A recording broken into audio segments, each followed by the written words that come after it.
Bonjour, aujourd'hui nous allons voir comment bien préparer votre support pour vos œuvres. Pour cela nous aurons besoin de colle blanche, de gesso, de papier de verre à grains fins, d'un chiffon, d'un spalteur et bien sûr de votre support.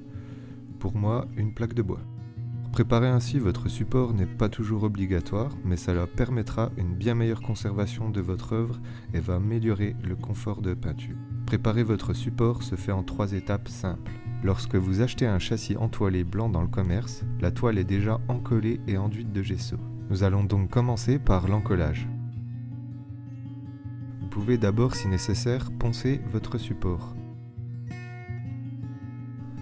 On commence donc par encoller le support avec la colle, qui permettra d'isoler, de protéger le bois, matériel sensible à l'humidité et au changement de température.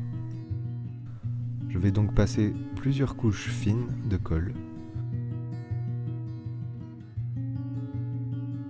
de chaque côté en laissant bien sécher entre chaque couche. Une fois la colle sèche, nous allons pouvoir enduire le support avec du gesso.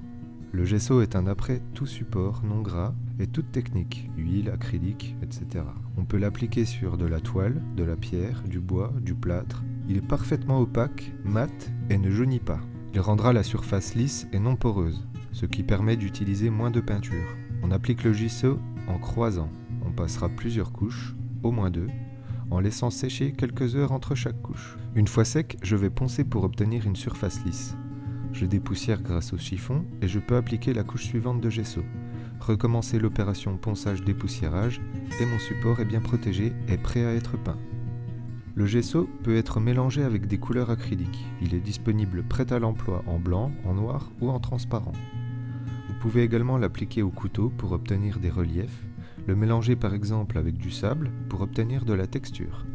En résumé, préparer ainsi vos supports bruts permettra de bien les protéger et d'obtenir une belle surface à peindre. Lorsque j'appliquerai ma peinture, les pigments ne seront pas absorbés par le bois, mais par mon enduit. J'obtiendrai donc des couleurs éclatantes en utilisant moins de peinture. J'espère que cette vidéo vous a plu, n'hésitez pas à poser vos questions dans les commentaires. Bonne peinture et à bientôt!